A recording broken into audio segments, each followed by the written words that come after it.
Bismillahirrahmanirrahim. Ta'lim muta'alim ini metodologi cara belajar ulama. Ini jangan disamakan dengan cara belajar generasi milenial. Ini generasi ulama salafus saleh. Jadi metodologi ini diperoleh dari pengalaman yang ada, dan ternyata orang-orang yang mengikuti metodologi cara belajar ulama, maka dia mendapatkan keberkahan dari ilmu yang dipelajarinya. Makanya dulu pernah saya menyampaikan, Nabi menyampaikan, ilmu itu bukan ilmu ansih, ilmu untuk ilmu, bukan. Tapi bagaimana ilmu menjadi ilmu yang bermanfaat. Makanya kan doa yang diajarkan Rasulullah, Rabbi zidni ilman nafi'an, karuniakan hamba ilmu yang bermanfaat. Banyak orang bergelar profesor, doktor, tapi jadi koruptor ulung. Banyak orang yang ilmunya tinggi, tapi untuk menipu orang, zalim, ya, menyelewengkan ilmunya. Itulah ilmu yang tidak bermanfaat. Makanya ketika ngaji ta'limut ta'lim, almarhum guru abi namanya Kiai Haji Husin, beliau meninggal di Madinatul Munawwarah ketika melaksanakan ibadah haji, mengungkapkan hadis seperti ini: manis dada ilman, barang siapa bertambah ilmu, lam yasdad hudan, tapi tidak bertambah petunjuk Allah untuknya, ya, maka apa yang terjadi?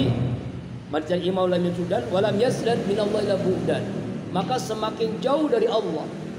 Artinya ilmunya tidak membuat menjadi orang yang bermanfaat. Padahal khairun nas anfulun nas, orang yang terbaik adalah orang yang memberikan manfaat dari ilmu yang dipelajari.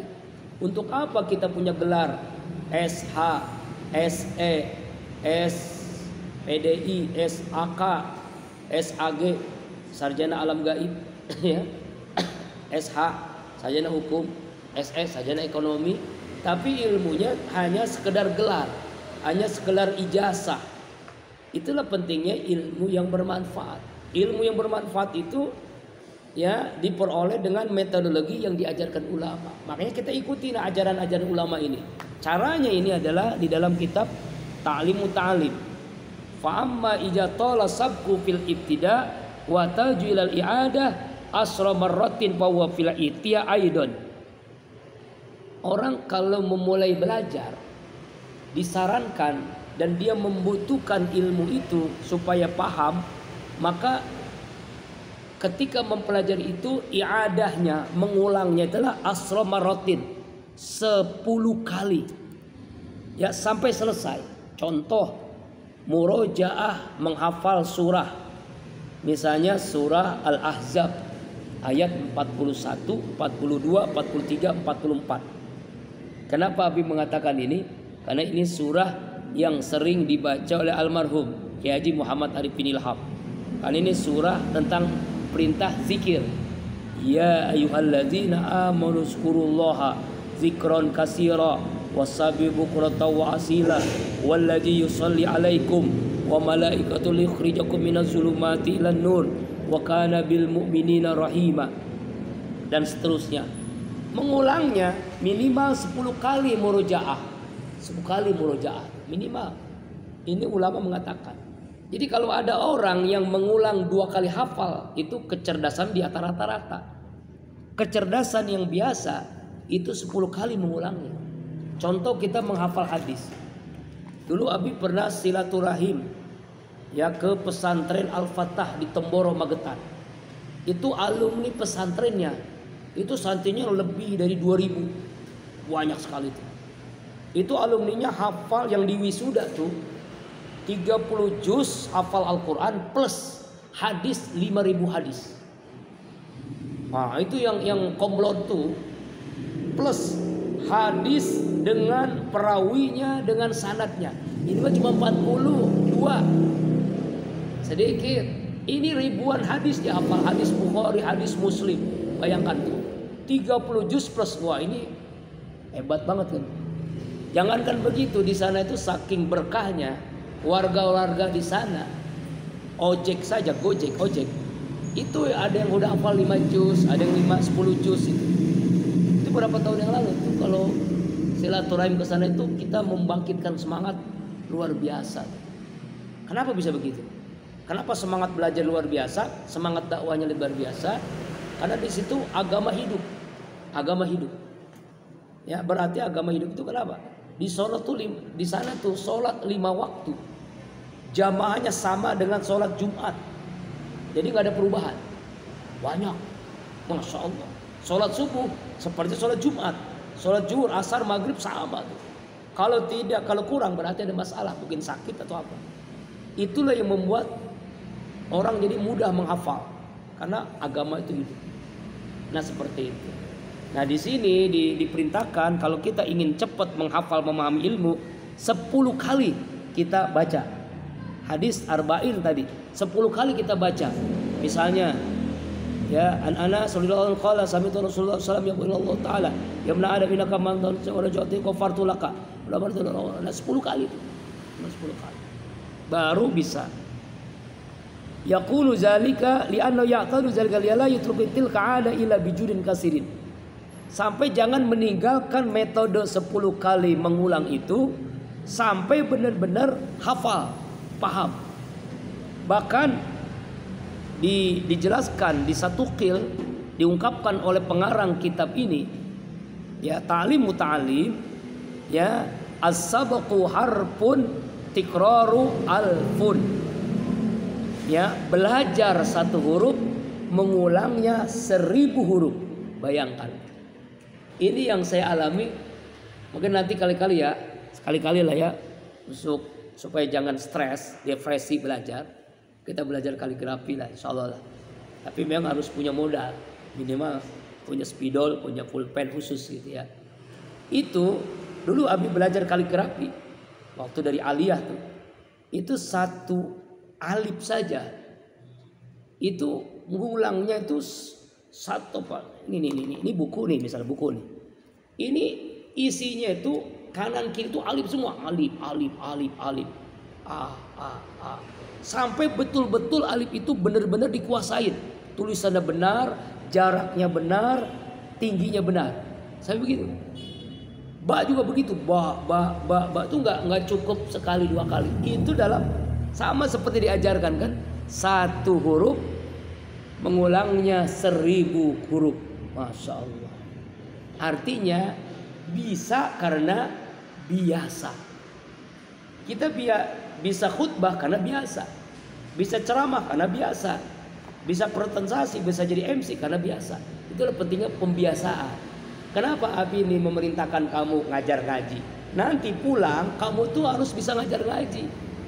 Kenapa kamu harus tampil tuh? Ngajar juz amma, ngajar mahfuzat, ngajar bahasa, enggak apa-apa. Tampil saja. Berani dulu. Yang ngajar tajwid. Kan ke anak-anak kan. Anak-anak kan nggak tahu ilmu kita seberapa. Yang penting kita hajarkan dulu itu. Lama-lama seperti kita melempar bola itu ke tembok, bolanya kembali ke tembok kita, ke kita lagi. Itulah begitulah. Jadi proses belajar itu yang mengajar. Khairukum man ta'allamul Qur'an wa 'allamahu. Orang terbaik adalah orang yang belajar dan mengajar. Kenapa ini dibiasakan kan? Habis asar, habis maghrib tuh kamu tuh ngajar tuh supaya pembiasaan. Kalau Abi udah biasa ngajar, orang dari ngajar itu dari alhamdulillah tahun segini mah ngajar TK pernah, SD, SMP, SMA, SMK, Ibtidaiyah, Aliyah, Sanawiyah pernah, S1, S2 doang belum pernah ya, karena kuliahnya S2. Berarti harus kuliah dulu supaya bisa ngajar S2. Itu pernah ngalamin semua, ngajar dari tingkat anak-anak sampai tingkat dewasa udah ngalamin. Dan itu karena pembiasaan, berani dulu. Berani aja dulu. Seperti kamu lah harus berani dulu. Nanti lama-lama kamu akan mendapatkan, oh ternyata ketika kita mengajar Allah berikan ilmu. Itulah nggak terasa. Kita bisa tajwid karena kita ngajarin. Kan kalau belajar hanya sekali kan. Tapi kalau ngajar bisa berulang kali. Bacanya Iqra yang sama, jilidnya yang sama. Ternyata bacanya sama sampai kita hafal gitu kan. Akhirnya bacaan kita semakin bagus kan. Seperti itulah diantaranya. 1 huruf tikraru alfun. Ini ulama Masya Allah. Sampai diajarkan begitu lewat pengalaman yang dialami. Wayam bagi dan mesti ayat tadi bisa ini yakunu aqrabil fahmi. Memulai sesuatu itu lebih dekat kepada pemahaman. Jadi ketika kita mengulang-ulang, maka kita semakin paham tentang ilmu, disiplin ilmu apapun, ilmu fikih, ilmu akidah, ilmu tauhid, ya kan, ilmu tajwid, ilmu ekonomi, ilmu matematik dan sebagainya. Pengulangan itu supaya kita paham. Sebagaimana diriwayatkan, dikisahkan, disampaikan oleh Syekh Imam Ustadz Sarifuddin Al-Uqayli rahimahullah yaqul as-shawab wa indi fi hadha ma falu masyaykhuna wa indam kanu yakhtaruna al-mubtadi sigharatul mabsutati li anna aqrabu ila al-fahmi wa dabti abad min al-malati wa saru uquan bainan nas. Kebenaran, cara yang benar, maksudnya cara yang benar menurutku di dalam belajar, sebagaimana diungkapkan oleh guruku, bahwa memilih guruku itu kitab-kitab yang kecil dulu, sigharatil mabsutat, kitab-kitab yang kecil. Jadi bagaimana kalau kamu lihat sini kan banyak kitab besar tuh, ada namanya hadis Sahih Muslim, ada kitab tafsir, ya kan, siapa ini, kemudian ada coba aja lihat, kalau kamu sekali-kali lihat, boleh lihat kan, boleh. Untuk memahami kitab yang besar-besar itu harus diawali dengan kitab-kitab yang kecil ini. Gimana kita bisa Al-Quran kalau enggak dari Iqra 1, 2, 3, 4, 5, 6, supaya kita bisa Al-Quran. Sekolah juga begitu kan, nggak mungkin kamu S1 kalau tidak melewati SD, SMP, SMA, S1, S2, S3. Begitu pula dengan kita belajar di sini kan. Nggak mungkin Abi kasih kitab yang gede dulu, Ihya Ulumuddin, kitab hadis Sahih Bukhari, Sahih Muslim, Riyadhus Shalihin. Nggak mungkin, ini dulu, kuasain ini dulu. Kalau ini dikuasain baru Riyadhus Shalihin, baru yang tinggi-tinggi dan seterusnya. Nah itulah. Kenapa? Karena ini adalah aqrabu ilal fahmi. Dengan kitab kecil ini maka lebih dekat kepada pemahaman dan menjadi patokan panduan, dan lebih jauh daripada kebosanan dalam belajar. Kan bosan belajar kitab-kitab yang besar-besar tanpa diawali kitab yang kecil-kecil dulu. Contoh sederhana ini nih. Ini hadis arba'in. Ada sarahnya. Ini sarahnya tuh. Ini sarahnya ada penjelasan hadis arba'in. Lebih tebal sedikit. Ini lebih tebal sedikit nih. Ya cuma kitabnya udah kitab gundul. Udah mulai kitab gundul. Hebat kan? Contoh lagi, ini kitab Matan Ta'lim. Nanti kita pun akan belajar namanya sarahnya, Ta'lim Muta'allim. Nah ini nih contohnya. Nah, proses itu harus kita lalui kalau kita harus melalui kitab-kitab yang kecil-kecil dulu. Karena semakin yang kecil dikuasai, maka yang besar pun lebih mudah. Gimana kita menguasai kitab yang besar ini kalau ini belum dikuasai? Kira-kira begitu. Gimana kita bisa masuk S1 kalau tidak melewati SD, SMP, SMA? Kayak gitu. Mudah-mudahan bisa dipahami. Ini bagian daripada cara belajar ulama dan banyak keberkahan dari apa yang disampaikan, dan kita ikuti gitu. Minimal kalau 1000 kali nggak mampu ya 10 kali lah ya. Ya jangan sampai kita pengen langsung bisa menguasai ilmu sedangkan kita tidak bersungguh-sungguh dalam mencapai itu. Manjada wajada. Siapa yang sungguh-sungguh pasti ya dapat. Mudah-mudahan ada pencerahan